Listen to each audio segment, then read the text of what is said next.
listening to Into the Valley, a Phoenix Suns podcast, a part of the Bright Side Podcast Network.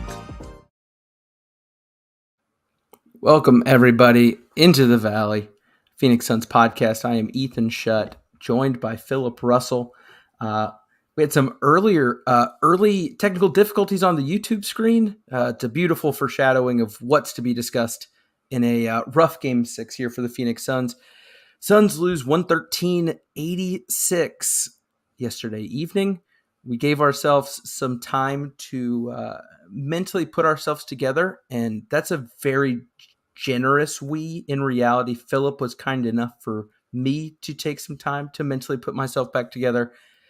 But here we are. We took the night to sleep, rewatched to whatever extent you deemed necessary, which it was very painful, I must say. And do some light reading, see what might have happened to get us to the result, which once again, 113-86. And it really wasn't close. It didn't feel like a game from like the 6 minute mark in the second quarter. It was pretty rough. Philip, how you feeling about Game 6 in a nutshell? I mean, and I know there's not too much optimism to go around here, but what are you thinking? I'm glad you're asking me about Game 6 specifically. It was terrible because I was about to say I'm doing pretty well overall this morning. Life is good. Life is very good. My 3-week-and-a-day-old daughter started her day by smiling at her mom, turning her head, and then smiling at me, which is a big W, which is a good, healthy reminder, especially as we're going into a weekend. I don't know.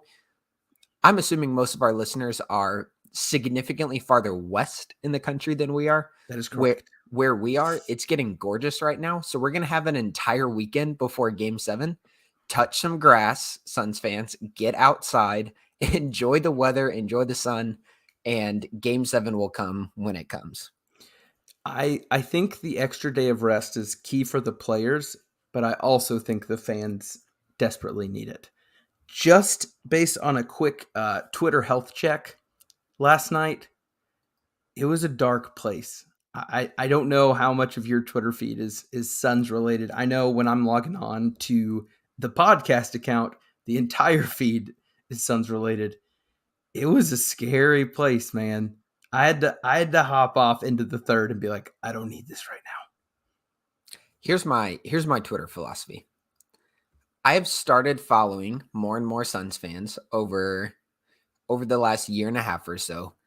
But I'm still fairly selective because as a general rule of thumb, fans aren't good at talking about their own team. The pendulum swings back and forth depending on the game.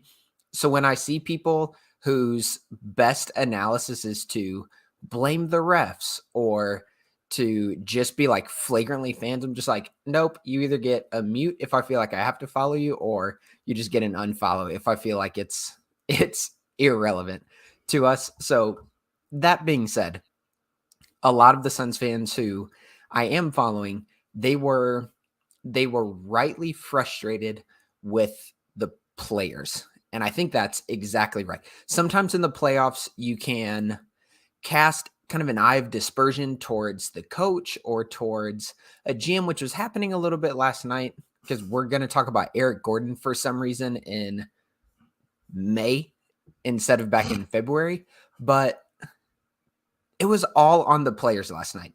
The Suns players put on a dumpster fire of a performance last night. And what we'll get into a little bit later, schematically at times, and this was rare during the game last night, they looked great and they carved up the Mavericks on several possessions last night. And Ethan and I were in an Xbox party, and there were a couple times where I went, that's what they need to be doing the entire time. We'll get into that later. But again, this one, usually the blame can go between coaches and players. This one, in my mind, is sitting heavily on the players' shoulders, and specifically two players. Oh, what a tease. What a tease. We'll get to those in a second. No, it's Devin Booker and Chris Paul. You didn't... I'm not teasing that. It's Devin Booker and Chris Paul, and we'll get to that more later. Let's be real. No one was going to keep listening just to hear the answer to that question. Maybe they were really, really interested. But we're going to start this Game 6 recap the way that we've been starting our other playoff game recaps, and that is our statistical storyline. Now, there is a small caveat on this one. There is one particular statistic that we plan on talking about a great deal shortly. So we're going to put that one on the back burner. I will not spoil it like Philip because I believe in some production quality here. But I want to go ahead and start with a big one, and that is 3-point field goal attempts. The Suns shot 18 threes. The Mavs made 16 threes. They attempted 39 and shot at a better clip. They were 41% on 39 attempts to the Suns 33% on 18. And I'm too lazy to go back to see how many of the Suns attempts were in garbage time. But a simple box score check will allow you to see some people who have 3-point attempts, and you know exactly when they played their minutes. So even that number is a tad bit inflated, but that's one that really jumped off the screen to me, where it is. And again, we've discussed this. The Suns, though they had a top 5 offense, they didn't have the craziest volume in 3-pointers every game or free throw attempts every game. That's fine. That's how they play. We hopefully you all as listeners understand we are not going to be putting up Chris Paul Houston Rockets attempts across the board and expect that that's how our offense works, right? But when the disparity is that large, that is where it starts to stick out to me. Like if it was a game where we were being highly efficient around the rim or getting to our spots from, the elbow and just carving them, sure, maybe you're not shooting as many threes. You don't need to. But in a game like tonight, that just jumped out to me. We'll talk a little bit maybe why that was in a second. But Philip, what really jumped out to you? Statistically, I think the 3-pointers they're important. One of the confusing things for a lot of Suns fans is that it looks so different now in the playoffs, or at times the Suns have looked so different. Their offenses look clunky where it was smooth and it was dynamic in the regular season. So just to put a little bit of context to the 3-point shooting, in the regular season, the Suns got up about 32 3-pointers per game. So you're looking at a 14-shot difference. Mm-hmm. But if you want to be more reasonable and say, okay, but what are they doing in the playoffs? They're shooting over 26 and a half 3-pointers per game. And last night's pulling that down some. 8 3-pointers, that's a lot, especially when you're shooting 36% as a team. 36-3. You're looking at a 9-point swing just in shot selection. That was some quick maths. I hope Ethan, the math guy, can appreciate that. So you're looking at a 9-point swing just by nature of your shot selection last night. When you're looking purely statistically, and that's a huge deal. That's a huge deal if you can disperse that throughout the course of a game. The Mavericks, this is really interesting to me. During the regular season, the Mavericks shot, I had it pulled up. I think it was 37-ish. Yeah, 37.4 3-pointers per game. In the playoffs, they are averaging 40 3-point attempts per game. So they've actually ticked their percentage up, which is interesting. So going into Game 7, we'll be looking for, can you limit the Mavericks' output from the 3-point line? And can the Suns increase theirs? Another one that stood out, and this was a huge difference from Game 5. The assist numbers, NBA.com has the assists even. 18 assists for the Suns, 18 assists for the Mavs. Because of how the Mavericks' best player plays, because of how Luka plays, you would hope that you can put some space between you and the Mavericks. If you're a Suns fan, you're hoping you can put some space between the assists. You're hoping that you can get some easier shots based off of ball movement because of how the Suns offense usually runs. And that was even. So that was a huge, huge plus for the Mavericks. And then just shooting wise, the field goal attempts are incredible. 78 field goal attempts for the Suns, 77 for the Mavs. That is a low number. Let's see if we can find this real quick. The lowest average of field goal attempts in the regular season was the Philadelphia 76ers at 84.5 field goal attempts per game. 84.5. So you were looking at, compared to what we've all been watching, is we're looking at a team that's playing at a very slow pace. And I would say that lends itself to help the Mavericks instead of the Suns.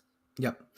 And branching off a little bit from Game 6 alone, when you're looking at this series, I struggled to rewatch Game 6, but I did have a good time looking through series numbers up until this point. I think I tweeted out some of kind of like the shooting breakdowns from Mikhail in the series so far, and I was kind of going into the weeds there. But just team comparisons through 6 games, I think this is really interesting. The Suns are averaging 106 points a game. The Mavs are averaging 105. So that right there makes it seem like this is a close series. This should be going to 7. The closest difference in points in an actual game was Game 1, and it was a 7-point win that was very, very skewed towards the end, if you remember. Like, the Suns took care of business. Mavs farted around and made it look close. I think there's also a 9-point win and maybe a 10-point win, but every single one of those was a team was in control. The other team kind of tried to scrap back, but never quite could. So every game has been won at home and won in a convincing manner. We've not had any nail biters going into the fourth. And that's what's been really weird for me is it's really a tale of 2 teams on each side. Like, Mavs fans and Mavs podcasts are probably saying the same crap of why are our guys performing so well at home and can't deliver on the road. But again, we look at the rest of the series stats here. If I'm looking at numbers that I think would tell the tape of who's the better team, who should win this, the Suns are out rebounding the Mavs by around 9 a game. They're out assisting the Mavs by about 7 a game. The only category that is skewed towards the Mavs is the turnovers. That's it. If you look at the shooting numbers, the Suns are shooting better from the floor, better from 3, better from the free throw line. This series should not be going to 7 if the Suns could get their heads out of their butts. Right? Like, big picture, they were not able to deliver one time on the road. That's weird, given that they were one of the most historically best road teams ever this season. So that's where it was really weird for me looking at the stats and the storyline of the series, big picture, of it looks like the Suns should be in a better spot than they are. But anyway, we're going to move into a quick actual breakdown of what really happened here. And I want to make a quick comment. And Philip, you can argue with this if you would like. It came to my mind as I saw one of the folks in the YouTube comments, which if you are watching live with us, we appreciate you very, very much. But there was a comment that referenced a certain referee who I will not speak of by name. I would like to go ahead and say on record, it is the official stance of Into the Valley Phoenix Suns podcast that we do not care who the referees are of a basketball game. A certain referee will not make a difference in Game 7. No one referee has changed the outcome of any game we've seen so far. And in a battle of a certain referee versus a certain point guard, one of those 2 people have done way more harm to our team this series than the other. So that is our podcast stance on a certain referee. If he's there, great. If he's not, great. I want the Suns to win the basketball game. That said, what happened? What happened in Game 6? We had all this hype. We had all this closeout game on the road. This is what Chris and Booker were made for, blah, blah, blah. And then we saw that game. So, Philip, as you take your final sip of coffee before giving me a absolutely beautiful answer, what happened? You already alluded to it. the Suns were so bad turning the ball over. It was an atrocity. An atrocity. Let's contextualize it a little bit. The Suns had, according to NBA.com, which after watching what they called turnovers, I think these numbers are slightly off. I don't think it's this bad. But the Suns had 22 turnovers. The Mavericks had 6. Now you go, there was some garbage time. What happened in garbage time? All but 2 of those 22 turnovers came before the bench units got, like the deep bench units got in at the end of the game.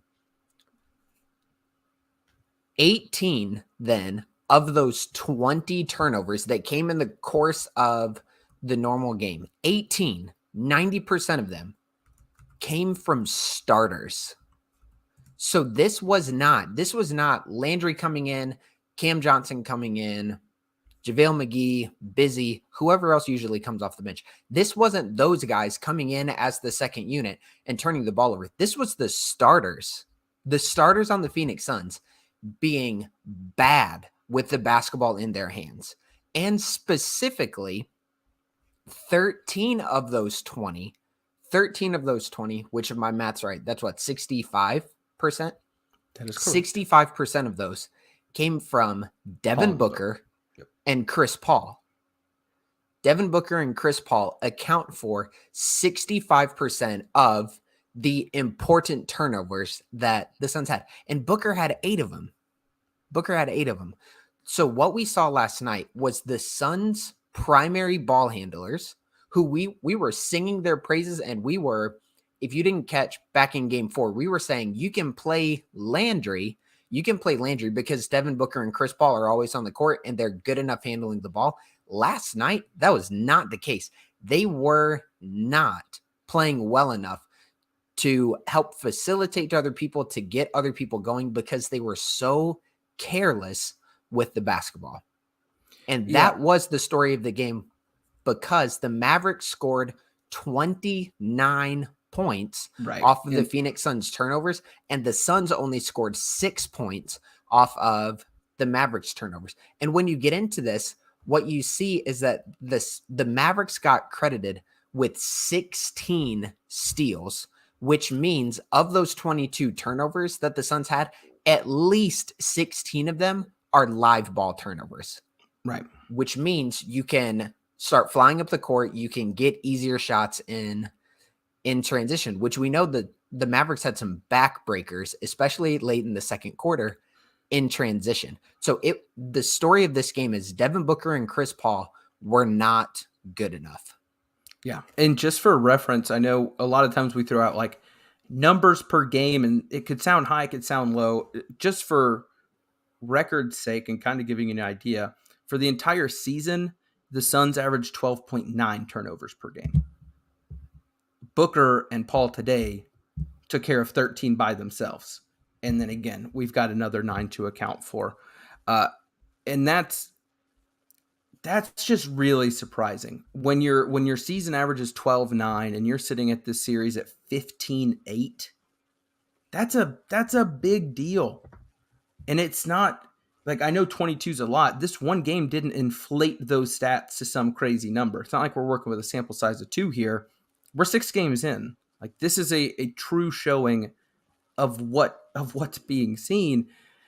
And JJ Redick said something on the broadcast last night, and I want to get your thoughts. Obviously, we are a very pro JJ Redick group over here. The dude is very, very intelligent.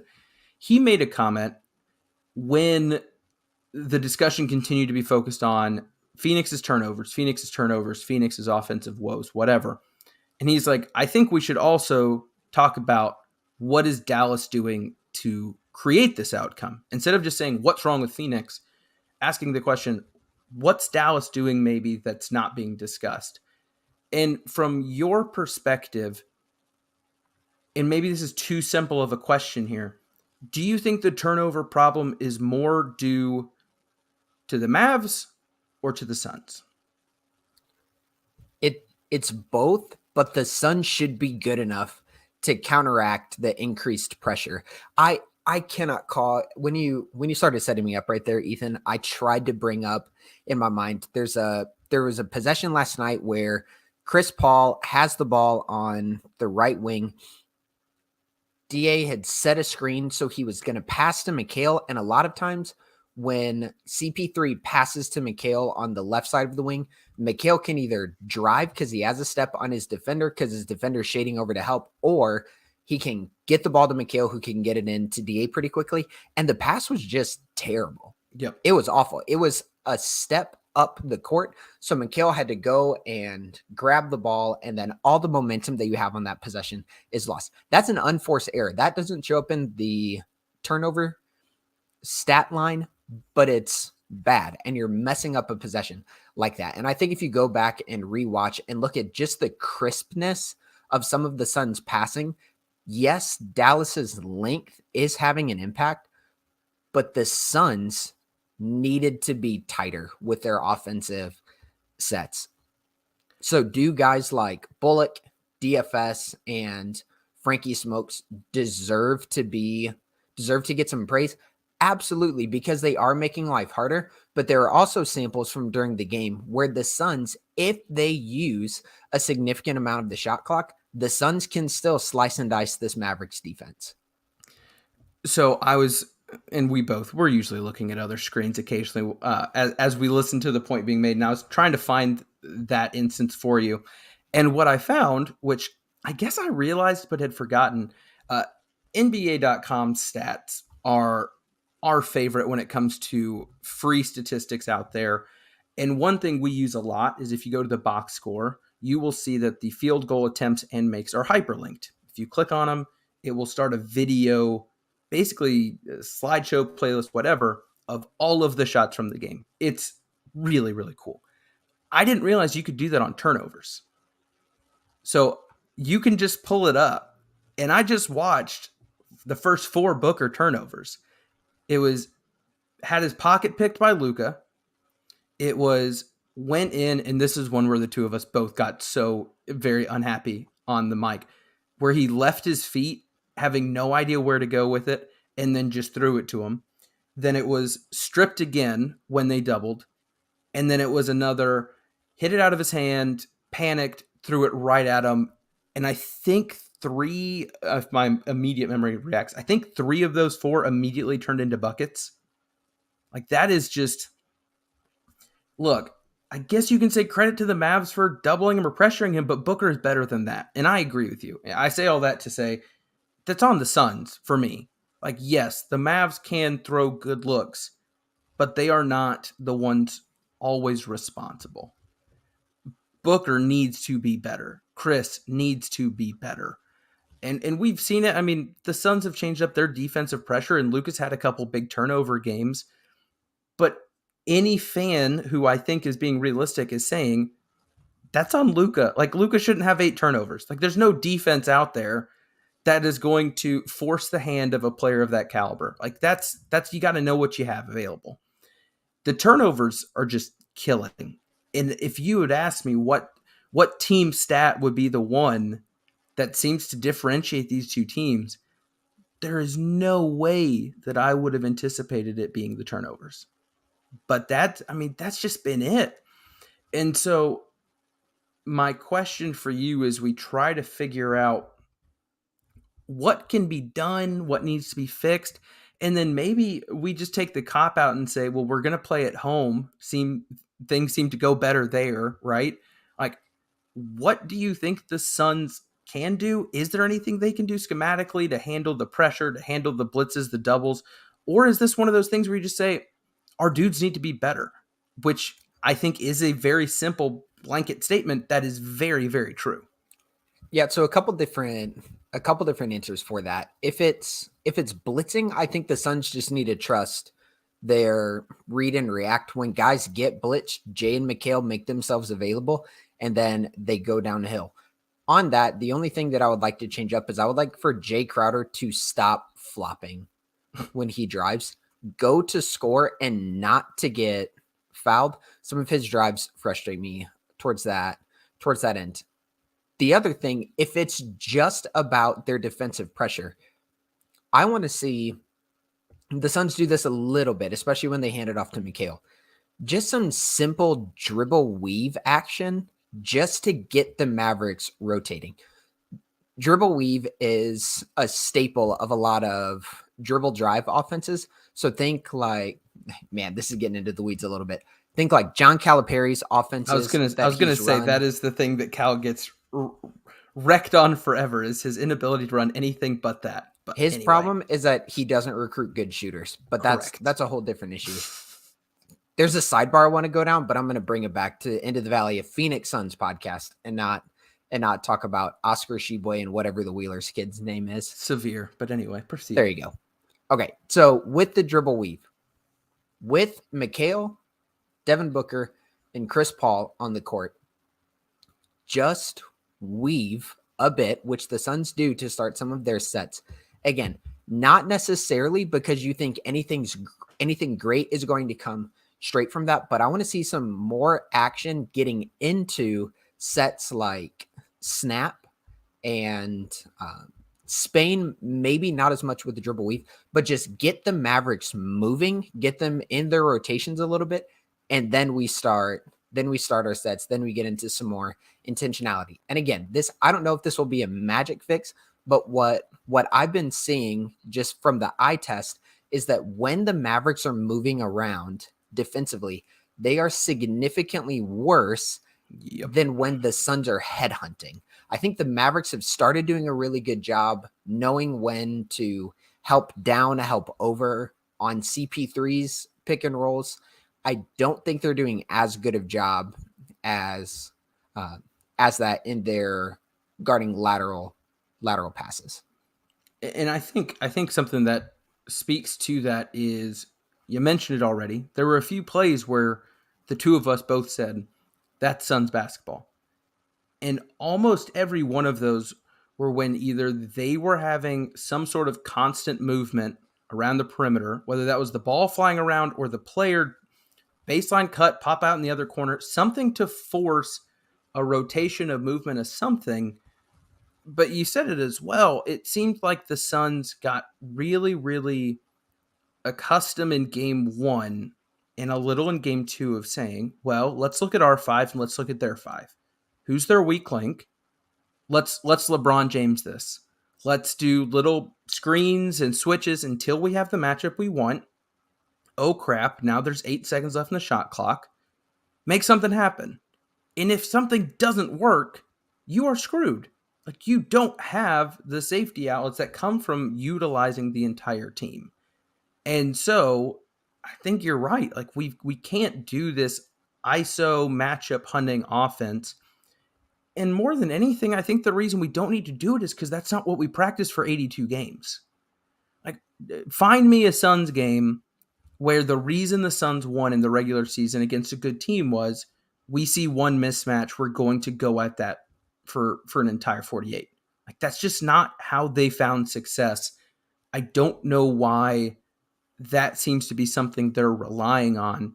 Was that me being too pessimistic and annoyed watching the game, or did it seem like they were kind of repeatedly just trying to get that matchup, try to get that particular switch, and then try to attack it, and a lot of the times fail? Yeah, and I think it's the James Harden problem, where it's hard to get other people involved and to have other people stay in rhythm if that's the offense that they're running. And I don't think that has been the way the Suns play. One of the things that I like that the Suns do, and they did it earlier this series, and they did it against New Orleans as well, they're going to run their normal sets throughout the game. And then if they are going to headhunt, they're going to save it for the fourth quarter when their defenders are getting tired. And Chris Paul has done so well in the fourth quarter in the past, not the last couple games, but he's done so well that the Suns trust him then to start headhunting. I don't think headhunting can be the offensive philosophy throughout the game. I think it needs to be just more standard Suns basketball, ball movement, lots of reversals, getting good looks under 3 seconds left in the shot clock. I know it can feel tense when the shot clock's winding down, but that's where I think the Suns have been at their best in the last several games. Right. Can we go ahead? I had one quick question for you because I think it falls in this, and it kind of popped in my head reading a comment we got here on the YouTube comments. The gist of the comment is: do you think the headhunting, especially with all the Luka and Booker back and forth, all that crap, is in some try to embarrass him way, try to sun him way, something like that? And my question's kind of a spin-off from that. Do you think we're seeing too much what the two of us sometimes describe as Booker ball, or this is a closeout game, ball's in my hand? Because what was weird was the first quarter, Book came out, he attacked the rim repeatedly, found success, got to the free throw line, 8 quick points on 3 attempts, and then it was just this weird stall. And then you've got Chris Paul just being unwilling to shoot the ball at all, comes out and hits a 3 and then goes right back to it. And then it felt like it took the entire game for Book to remember, oh, hey, this works. I'm going to attack the rim. And then he started finding success again. Do you think some of this could be mental? Like a psychological thing of some kind that they just seem off?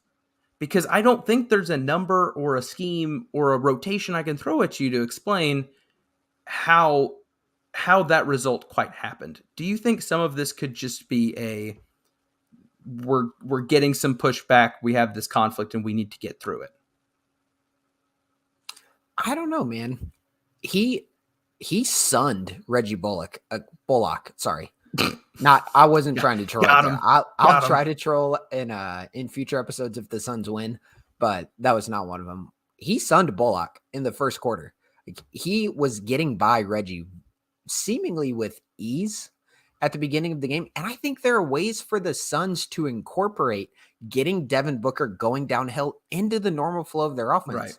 CP3 pick and roll with DA coming back towards the middle of the court, which CP3 doesn't always like to do, but coming back towards the middle of the court with the other two, with Mikal and Jay, or with Cam and Mikal, setting a pin down screen, a shooter lifting from the opposite corner, and then CP3 making a pass to Devin, hopefully having cleared out that side, and Devin going downhill. Like, that's pretty standard stuff that the Suns can run, getting good shooters going, and then finding Booker off of their cuts and off of their flare outs and off of the pin down screens to get him going at defenders who don't seem like they can handle him in a one-on-one situation.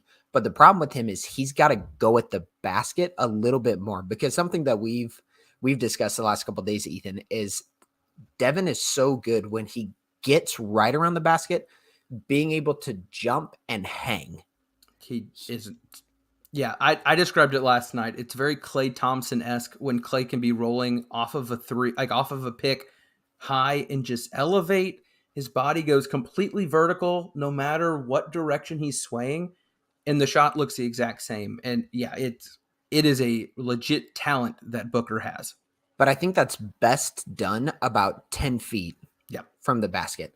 10 feet, and in where it doesn't take a lot of strength to get the ball to the rim. He's just being athletic enough to hang and then go. But again, the whole point of this, get Booker going downhill, not just in a one-on-one situation, but off of the normal sets.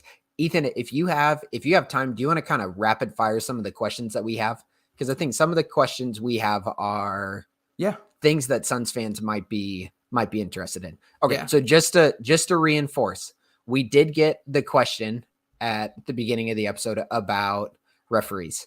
We are not worried about any referees. None. We ain't worried about it. We have another question, which basically asks, is DA the kind of guy who can put the Mavs in a bad position by nature of his offensive ability? It's the year of our Lord 2022. We don't dump the ball in to centers anymore and say, go to work, big fella, unless you are a transcendent generational talent like a Joel Embiid. And even then, you watch Joel Embiid, he's not getting into his stuff just going down on the block. That's not how he operates. That's not what he does. DA was the only person last night who I thought played well. Mm-hmm. I thought he had, and listen to his stat line. His stat line plays it out. 21 points, 11 rebounds on 10 of 16 from the field.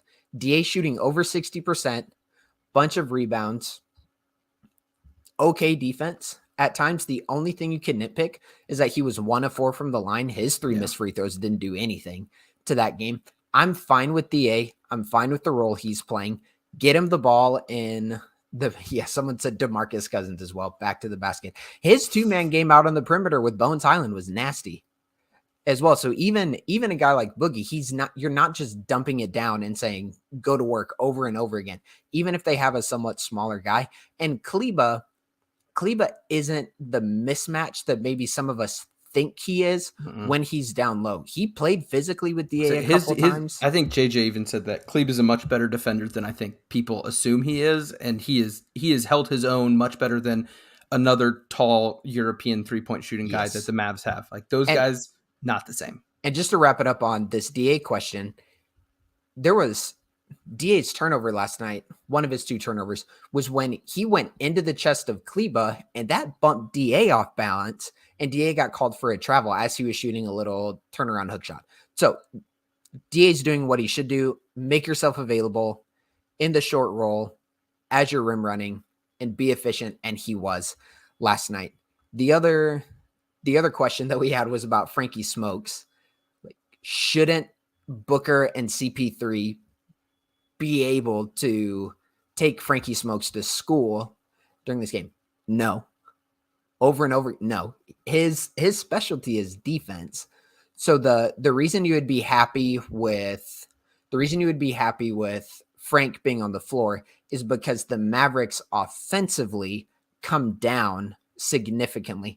If you have him on the floor instead of Bullock, or if he's in the game instead of a Dinwiddie, their offensive firepower comes down, because if it swings around the floor and Frank Ntilikina grabs the ball and gets ready to shoot, you go, okay, if he's the guy who's going to hit the threes to beat the Suns, that's fine. That's fine. That's even good for the Suns if you force the ball into his hands. I think the last main one that we have is CP3 injured and not saying anything about it. What do you think about that, Ethan? I mean, it's hard for me to find an explanation for the drop off in play. That is, I mean, there's no defense he's not seen before. You saw what he did in game 2, I believe. Like, I'm not sure. I know a lot of people are referencing him grabbing his hand on the, I think it was the Jay Crowder suplex, maybe, where Chris got pinched in the middle there. But I don't know. Like, it's the lack of willingness to attack, to get to his spot, to try to do what he typically does, all the while being less secure with the ball and shooting threes still pretty fine. That was another thing that was interesting to me. Like, last season when he was hurt, he physically could not shoot a 3-pointer. Last night, that looked like the only thing he could do. So if he is hurt, I'm not sure what it is. If I had to guess, I would probably say more lower body than upper body. Like, if you're just giving me a diagram, like, what could be causing this? I would assume it's something legs related, because the shooting at least still looks all right. But think about most of his shooting around the rim, his mid-range shots. That's a lot of jumping, torquing, twisting, moving. I don't know. Something looks off.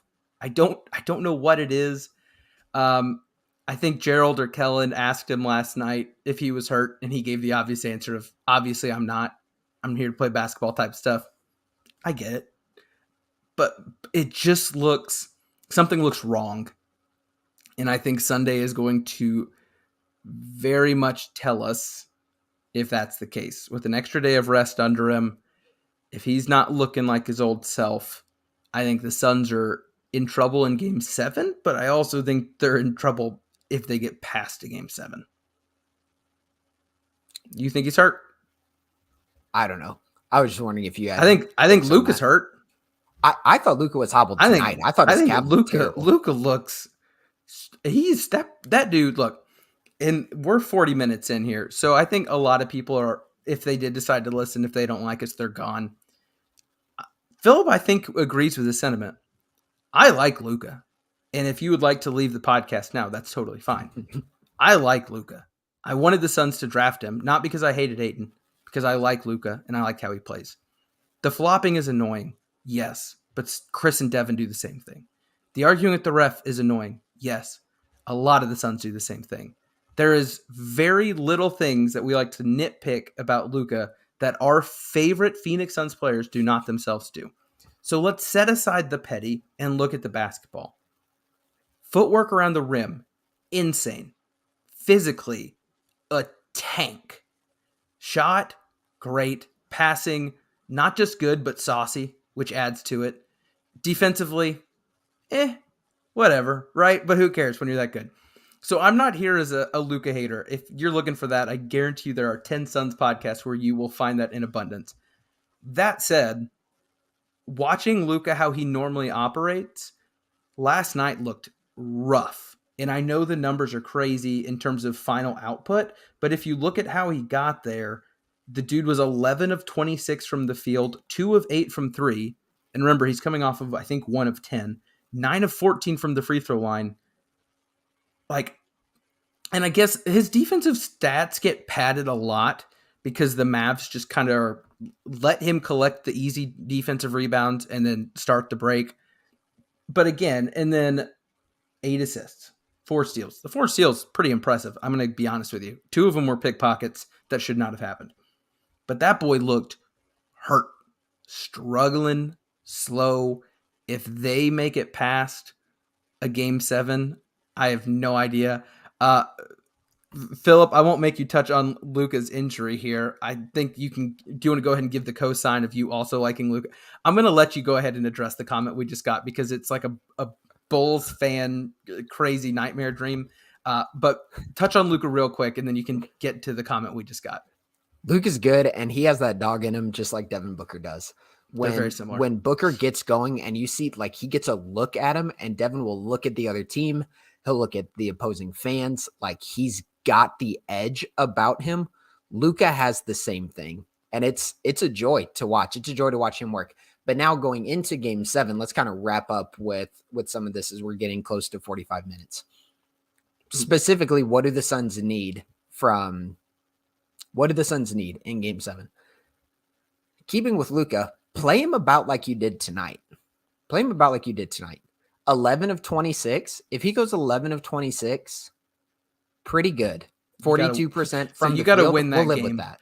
You got to win that game if he shoots like that. I think that's just a simple statement. Now, send him to the line less than you did tonight, ideally. 14 free throw attempts. That is what it is. That's kind of how Luka plays. Play him tough, inefficient shooting, below 45% from the field. You'll be living the dream. Get a repeat DA offensive performance. Efficient from the middle of the lane, shots going down, a big presence around the basket. And then, and this is what we've been calling for, normal Devin Booker, Chris Paul games. I don't think the Suns need obscenely good performances from either CP3 or Devin Booker. They need standard performances from those guys. An efficient 22-point game from Devin Booker can win you this game. And then, just like normal Mikal Bridges as well. Yes. Oof. Which you would expect because he's been so much better at home than he has been on the road.